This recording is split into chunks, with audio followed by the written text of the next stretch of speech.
তনু পিসি, আমি বেঁচে থাকতে তোমার কিছুই হতে দেব না।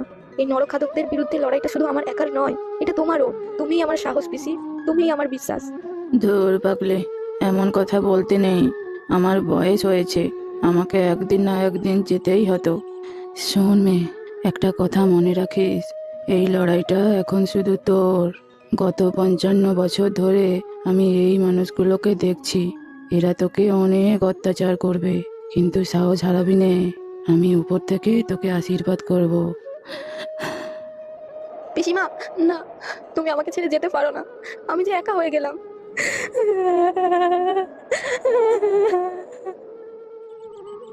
তনু পিসি চলে গেছে আজ 8 দিন হলো।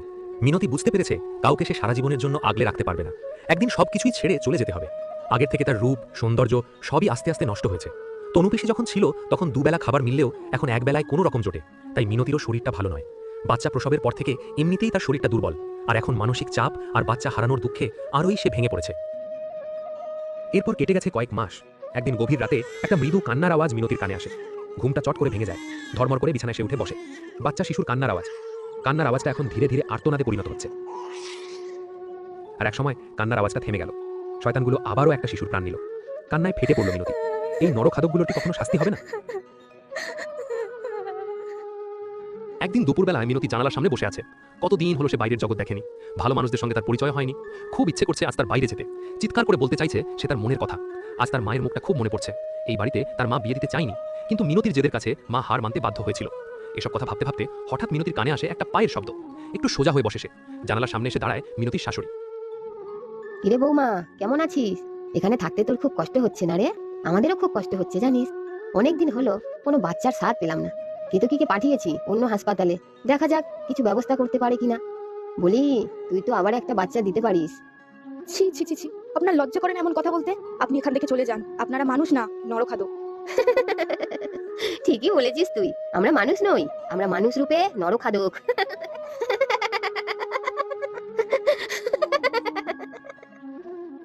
এরপর কেটে গেছে কয়েক বছর। মিনতি আর আগের মতো নেই। তার শরীর অনেক ভেঙে গেছে। চোখের নিচে পুরু কালি, গা থেকে এখন বোটকা গন্ধ বেরোচ্ছে। দুটো চোখেও ভালো করে দেখতে পায় না মিনতি, কিন্তু তার বিশ্বাস একদিন না একদিন সবকিছুর বিচার হবে।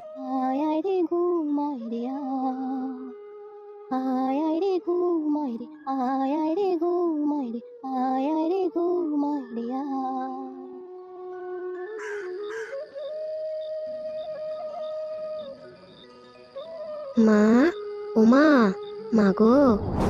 একদিন রাতে মিনতি একটা মৃদু ডাক শুনে ধীরে ধীরে চোখ খোলে। দূরে কেউ দাঁড়িয়ে আছে। মা, ও মা, মা গো। ধীরে ধীরে উঠে বসে বিছানায়। কিছুক্ষণ আগে যে ডাকটা সে শুনেছে তাতে তার মনের মধ্যে ভয় সঞ্চার হয়েছে। কে ডাকছে তাকে মা বলে? কে তুমি মা? তুমি এই ঘরের ভেতরে ঢুকলে কেমন করে? বলো না, তুমি কে? মা গো, আমি তোমার মেয়ে। কিছু বছর আগে তুমি আমাকে জন্ম দিয়েছিলে মা।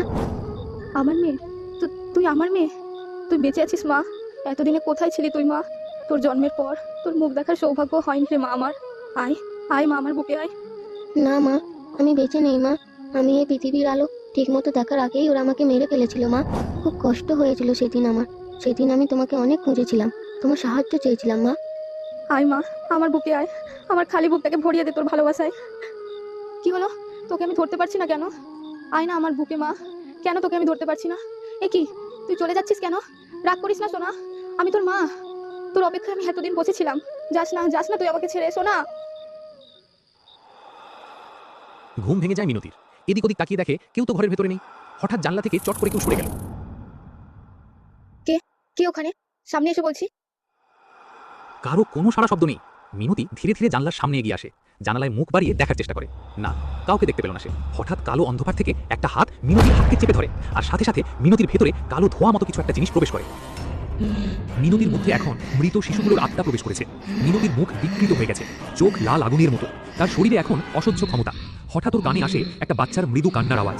আবারও একটা বাচ্চা শিকার করেছে ওরা। প্রতিশোধের আগুনটা মিনতির চোখে ধপ করে জ্বলে ওঠে। ঘরের বন্ধ দরজায় এক লাথি মেরে দরজা ভেঙে বাইরে বেরিয়ে আসে মিনতি। ঘরের দেওয়ালের পাশে একটা কুড়োল রাখা আছে। ওটা হাতে নিয়ে মিনতি এগিয়ে যায় সেই ঘরের দিকে যেখানে মানুষ রূপে নরখাদকগুলো এতদিন কুকর্ম করে এসেছে। ঘরের দরজা বন্ধ। বাচ্চার কান্নার আওয়াজ তখনও ঘরের ভেতর থেকে ভেসে আসছে। সজোরে এক লাথি মেরে ঘরের দরজা ভেঙে দেয় মিনতি। ঘরের মধ্যে সেই পরিচিত দৃশ্য। একটা থালার মধ্যে একটা ছোট্ট সদ্যজাত শিশুকে রেখে ওরা তিনজনে গোল হয়ে বসেছে আত্মসাৎ করার জন্য। দরজা ভাঙার শব্দে ওরা তিনজনেই ঘুরে তাকায় দরজার দিকে। মিনতিকে দেখে ওই নরখাদকগুলো হেসে ওঠে। মানে বাবা, এভাবে তুই বসে থাকবি? নাকি বৌমাকে সম্মানের সঙ্গে এখানে নিয়ে আসবি? ও যখন এতটা এসেছে, আর একটু ওকে কাছে নিয়ে আয়, যাতে এই বাচ্চাটার সাথে সাথে ওকে আমরা চিবিয়ে খেতে পারি।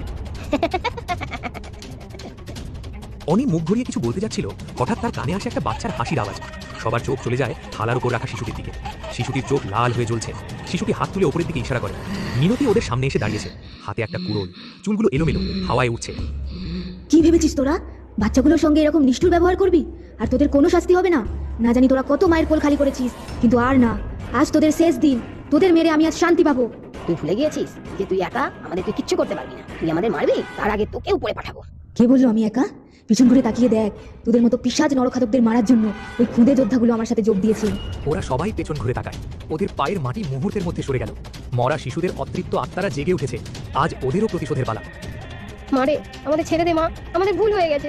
দেখ আমি তোর মা, আমাকে তুই মারতে পারিস না, আমি কিছু করিনি। এরা দুজন তোর মেয়েকে খেয়েছে। শাশুড়ির কথা শেষ হলো না, তার আগেই অতৃপ্ত আত্মাগুলো ওদের ঘিরে ধরেছে, ওদের ছিঁড়ে খাওয়ার প্রস্তুতি নিচ্ছে। ঘরের ভেতর তখন অতৃপ্ত আত্মা আর নরখাদকদের লড়াই শুরু হয়েছে। ওরা তিনজনে চিৎকার করতে করতে মাটিতে লুটিয়ে পড়েছে, আর ওদের ছিঁড়ে ছিঁড়ে খাচ্ছে অতৃপ্ত আত্মাদের দল। মিনতির কানে ভেসে আসছে একটা করুণ কান্নার আর্তনাদ। তুমি আমাকে ছেড়ে দিও না মা, ওরা আমাকে তোমার থেকে আলাদা করেছে, অনেক যন্ত্রণা দিয়ে মেরেছে মা আমার। তুমি আমাকে ছেড়ো না, তুমি আমাকে শাস্তি দাও। মিনতি হাতের কুড়ুলটা শক্ত করে ধরে। তারপর শুরু হয় রক্তের খেলা। একের পর এক কয়েক মুহূর্ত চলল মর্মান্তিক আর্তনাদ। তারপর সবকিছু নিমেষে থেমে গেল। সাথে সাথে মিনতির ভেতর থেকে এক কালো ধোঁয়া বেরিয়ে যেতে মিনতি ক্লান্ত হয়ে মাটিতে বসে পড়ল। তারপর ধীরে ধীরে চোখ খুলে সামনের দৃশ্যগুলো দেখে তার চোখে জল এলো। এসব কি হয়ে গেল তার জীবনে? তারপর তার ভেতর থেকে বেরিয়ে আসে এক আর্তনাদ চিৎকার।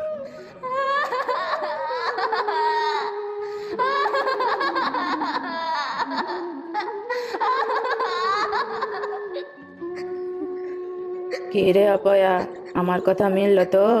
বলেছিলাম না নরখাদকগুলো একদিন না একদিন ঠিক শাস্তি পাবে।